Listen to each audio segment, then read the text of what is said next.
Mateus capítulo 28, glória a Deus, aleluia. Nós vamos ler do versículo 1 ao versículo 7. Mateus capítulo 28, do versículo 1 ao 7. Pensei que Mateus tinha fugido da minha Bíblia, mas está aqui. Mateus capítulo 8, do versículo 1 ao versículo 7. Nós podemos ler, você encontrou? Se não encontrou, tem aqui, ó. O Carlos vai ajudar você no texto aqui. Aleluia. Diz assim, ó. No final do sábado, quando já deportavam o primeiro dia da semana, Maria Madalena e a outra Maria foram ver o sepulcro. E eis que havera um grande terremoto, porque um anjo do Senhor desceu do céu, chegou, removeu a pedra e sentou-se sobre ela. E o seu aspecto era como relâmpago, e as suas vestes brancas como a neve. E os guardas, com medo dele, ficaram muito assombrados e como mortos. Mas o anjo respondeu e disse às mulheres: não tenhais medo, porque eu sei que buscai a Jesus, que foi crucificado. Ele não está aqui, porque já ressuscitou. Como tinha dito, vinde e vede o lugar onde o Senhor jazia. Ide, pois, imediatamente e dizei aos seus discípulos que já ressuscitou dos mortos, e eis que ele vai adiante de vós para a Galileia, e ali o vereis. E eis que eu vou-lo tenho dito. Diga amém. Queridos, olha, essa palavra nos ensina muito a respeito de algo que a gente muitas vezes não presta atenção. Veja, o Jesus que nós mais vemos é aquele Jesus morto. Os quadros tentam retratar nos quadros, né, Jesus pendurado na cruz, ensanguentado, sendo torturado, né? As cenas dos filmes que mais chamam a atenção é aquelas cenas onde Jesus está sofrendo. Eu acho que de todos os filmes sobre a paixão de Cristo, o filme mais marcante foi o de Mel Gibson. Vocês lembram? Faz um tempão que ele foi lançado, A Paixão de Cristo, de Mel Gibson, que ele assim retratou com a crueldade, né, da morte de Jesus. Porque tem filmes que parecem até românticos assim, né? Jesus sendo chicoteado e dá aquela emoção, a câmera lenta, e parece uma coisa bonita, mas não era não. Era uma tortura, foi uma tortura o que ele sofreu, e assim como todos que eram condenados à crucificação sofriam. A morte de Jesus não foi nada romântica, foi muito sofredora. E há um momento no filme lá de Mel Gibson, né, que quando o soldado ele chicoteia Jesus, e o chicote naquela época, naquele tempo que era utilizado, era de chumbo, e havia ossos na extremidade dos chicotes, com várias pontas, e quando ele puxa o chicote, voa pedaços de carne das costas de Jesus. Você fala, meu Deus, que terrível. E sabe, eu imagino por que eles colocaram cena como essa no filme. Porque retrata a realidade. Um grande historiador judeu, que não tinha compromisso com o cristianismo, narrou alguns detalhes assim da crucificação de Jesus. O nome dele era Flávio Joséfo. E ele chegou a dizer que quando Jesus foi crucificado, na hora que ele estava sendo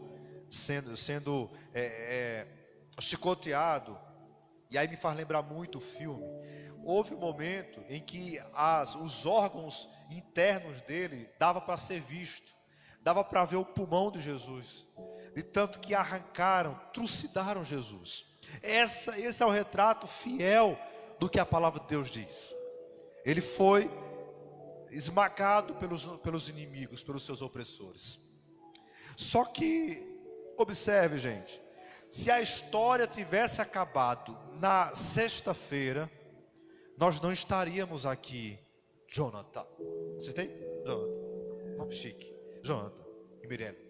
Se a história tivesse terminado na sexta-feira à noite, com Jesus morto, Jesus foi pregado na cruz às 9 da manhã, e ele ficou de 9 até 3 horas da tarde, pregado na cruz.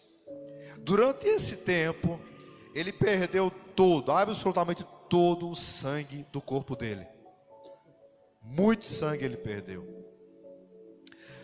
Já passava das 3 horas, e eles precisavam retirar aqueles corpos lá da cruz, porque era sexta-feira, era fim de expediente, eles tinham que acabar com aquilo ali. O soldado ainda pega uma lança e vai até aqueles homens.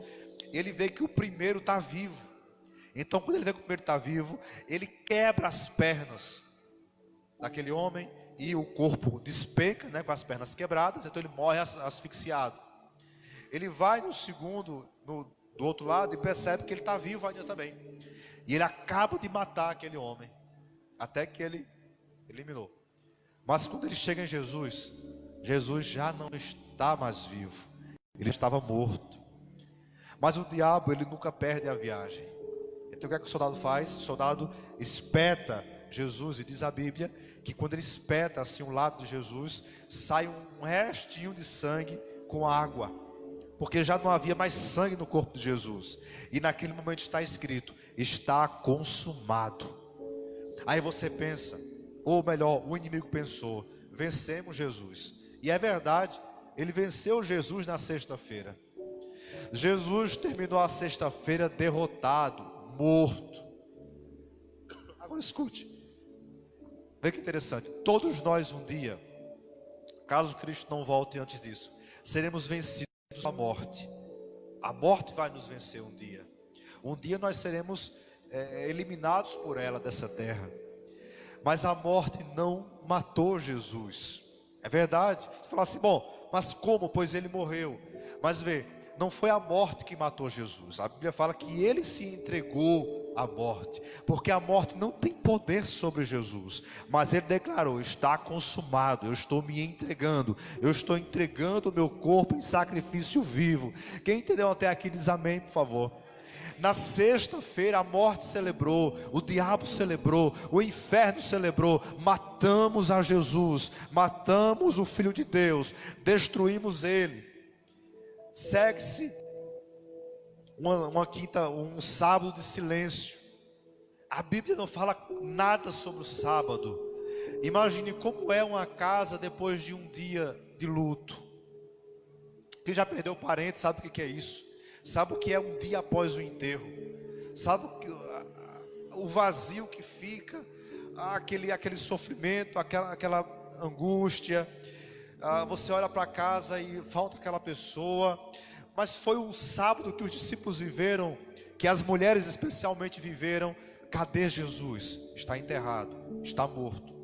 Elas não podiam ir para o sepulcro no sábado, porque não podiam fazer isso no sábado. Deixaram para ir no domingo. E aí nós começamos a ler. Mas vê só, enquanto havia silêncio na terra, no reino espiritual tinha muita coisa acontecendo. Eu não daria tempo de separar todos esses versículos aqui, mas a Bíblia fala que da sexta para o domingo aconteceram umas coisas fantásticas. Primeiro, Jesus foi no inferno. Isso, ele visitou o inferno. A Bíblia fala que ele foi lá. E olha que interessante. Ele foi, pregou para algumas pessoas que estavam lá. Isso aí é bem assustador, porque algumas pessoas assim: mas então eu vou ter uma segunda chance. Para que eles tiveram, porque eles não tinham conhecido a respeito do Messias. Jesus foi lá, pregou algumas almas que estavam lá. E que interessante, as tirou, aqueles que morreram crendo na promessa. Ele os tirou de lá e os levou a um local onde eles estão nos aguardando para passar a eternidade com eles. Só que a história não acaba no domingo. Na segunda-feira, aliás, no sábado havia tristeza aqui, mas no domingo, pela madrugada, nós lemos aqui que um anjo vai até, olha, versículo Versículo 2: E eis que haver um grande terremoto, porque o anjo do Senhor desceu do céu, chegou e removeu a pedra e assentou-se sobre ela. Olha que assustador. A Bíblia fala que, para evitar que alguém dissesse que roubaram o corpo de Jesus, colocaram ele na sepultura e cercaram aquele ambiente com muitos guardas. Haviam muitos guardas ali naquele lugar, para evitar que tinham roubado o corpo de Jesus. Se você voltar aí, capítulo 27, e o versículo 64, diz assim, 27, 64: Manda, pois, que o sepulcro seja guardado com seguranças até o terceiro dia, pois se deu o caso que seus discípulos vão de noite e furtem, e digam ao povo que ele ressuscitou dos mortos. Assim, o último erro será pior do que o primeiro. Pilatos falou o seguinte, bota guardas lá 24 horas por dia, para ninguém roubar o corpo dele e dizer que ele ressuscitou. E estava cercado de guardas no túmulo. Mas, domingo pela madrugada, aqui diz que o anjo veio, causou um terremoto naquele lugar. A pedra, ele retirou a pedra, e Jesus sai vivo. Jesus ressuscitou entre os mortos naquela manhã. Ele provou que ele tem poder e autoridade sobre a morte. Sabe aquela história que a gente ouve falar, eu não creio na Bíblia não, porque ninguém que morreu voltou para dizer como era lá. Você já ouviu essa história? Quem já ouviu isso? Ninguém que morreu voltou. Não, espera aí, está errado. Teve um que morreu e voltou. O meu Jesus morreu na sexta-feira, voltou no domingo e disse, olha, eu vou preparar o lugar e lá é legal demais, eu quero vir buscar vocês. Quem entendeu aí? Está compreendendo? O nosso Jesus venceu a morte, ele está vivo. Ele venceu. E a promessa dele diz que se ele venceu, nós também venceremos. Irmãos, agora olha aqui. Eu já estou partindo quase para a conclusão. Está vendo que eu fui breve hoje de manhã? Ouça bem. Quem olhou para Jesus na quinta-feira à noite, viu um homem derrotado. Na quinta-feira à noite ele foi preso. Ele saiu amarrado do Getsemane até a presença dos sacerdotes. Ele foi julgado na madrugada de quinta para sexta-feira. Julgaram ele, os líderes religiosos julgaram ele. A Bíblia fala que colocaram testemunhas falsas contra ele, mentiram a respeito dele. Nunca tinha acontecido até ali um julgamento pela madrugada, mas como era tudo armado para matar ele, então fizeram isso na madrugada de quinta para sexta-feira. E a Bíblia fala que ele ficou calado em todo o momento. Talvez você hoje está vivendo a quinta-feira, dia de humilhação, de pessoas falsas se levantando contra você. Gente, como é ruim ser vítima de gente falsa, é ou não é? Quem já passou por isso sabe o que é. É você pagar o que não deve. É você levar a culpa de coisa que você não fez.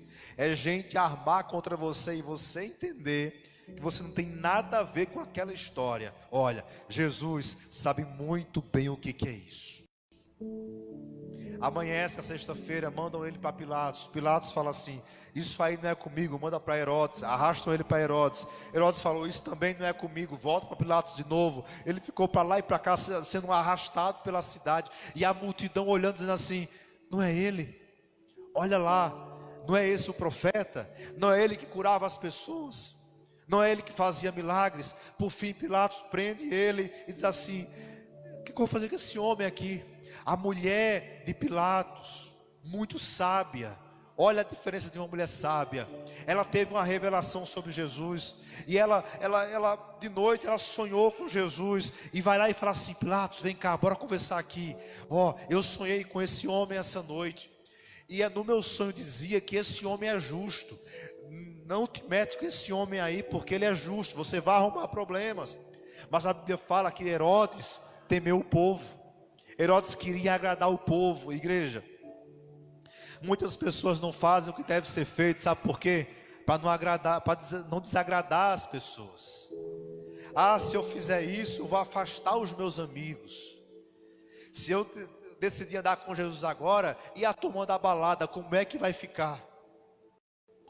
Ah, queridos, aí aquela galera lá, louca, como é que eles vão ficar se eu decidir agora seguir Jesus?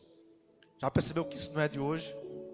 Para não desagradar a galera, Herodes fez assim: eu vou ter que obedecer o povo, vai pegar mal eu não matar ele. Herodes, para tentar limpar a pele dele, ainda tem uma estratégia, chama Barrabás e fala assim: gente, uma multidão na frente dele diz assim: olha, gente, é o seguinte, estamos na Páscoa, e toda Páscoa eu costumo liberar um prisioneiro, e aqui eu tenho dois, eu tenho Jesus e eu tenho Barrabás. Barrabás era chefe de gangue, era assassino, era miliciano, era perigoso, e Jesus a gente já conhece. Aí Herodes fala assim: Pilatos, quem vocês querem que eu solte, Jesus ou Barrabás? O que é que o povo faz? Jesus, Barrabás, solta Barrabás. Irmão, vamos pensar aqui comigo. Havia uma multidão ali, amém? Entenderam? Multidão. Ali no meio daquele povo, tinha gente que Jesus curou. Tinha pessoas que Jesus comeu o pão que ele multiplicou. Vocês creem nisso ou não? Eu creio. Tinha gente que ele estendeu as mãos. Sim, irmãos. Ele foi rejeitado por aqueles que ele um dia abençoou. Mas sabe o que ele fez? Ele não praguejou aquelas pessoas, não amaldiçoou elas, apenas ficou em silêncio. Sabe por quê? Porque havia um propósito maior no coração dele. Quem tem um propósito maior em sua vida sabe se calar na hora da afronta, na hora da humilhação, na hora da vergonha. Ele foi maltratado, trocado, ele foi abandonado pelo seu povo, mas não revidou, simplesmente ficou em silêncio. Quem sabe a sua missão hoje é se calar, não é revidar, é ficar calado. Sabe por quê? Quem olhava Jesus ali preso, amarrado, sendo sentenciado, não imaginava o que viria depois. Ele passou por essa humilhação. Pilatos falou: bom, não há mais o que fazer, vou lavar minhas mãos aqui, para diminuir a minha culpa, como se pudesse. Leva ele para ser chicoteado, para ser açoitado, e segue-se o rumo ao Calvário. Ele foi cuspido, e os soldados cuspiam nele e diziam assim: profetiza quem foi que te cuspiu. Eles batiam em Jesus e falavam assim: profetiza quem foi que te bateu, tu sabe de tudo, quem foi que te bateu? E ele ficou calado, diga calado. Sabe por quê, gente? Ele estava pensando no domingo. Jesus sabia, aqui é provisório, mas o domingo está chegando, é logo ali. Eu vou suportar hoje, mas domingo eu estou de volta, para mostrar que eu tenho poder sobre a vida e sobre a morte. Fala para você nessa manhã aqui. Talvez você hoje está vivendo essa sexta-feira terrível na sua vida, humilhação, vergonha, sofrimento, pessoas contra você, línguas se levantando, gente julgando você inocentemente. O que eu faço agora, pastor? A palavra para você é: espere. A sua vida não vai acabar na sexta-feira. A sua história não acaba aqui. Deus tem um domingo preparado para você. Deus tem um novo tempo preparado para a sua vida. Quem olhava para Jesus na sexta-feira via um homem derrotado, mas quem olhou no domingo viu um Jesus ressuscitado, vivo, vitorioso. E se ele venceu, nós também venceremos. Se ele venceu, nós também venceremos. Há uma música da Hillsong, que a tradução dela eu acho muito bacana. Chama-se, a música é Eu Também, e 100 bilhões. E no refrão, a música ela diz assim: se ele venceu, eu também vencerei. Se ele venceu a morte, eu também vencerei. Igreja, se Jesus venceu, nós também venceremos. Se você seguir os passos dele, ele não desistiu do propósito. Está pensando em desistir porque está na quinta-feira? Calma, você vai superar. Está pensando em desistir porque chegou a sexta-feira terrível para você? Calma, O domingo vai chegar para você. Jesus venceu e você também vai vencer. Você pode ficar comigo em pé nessa manhã, em nome de Jesus?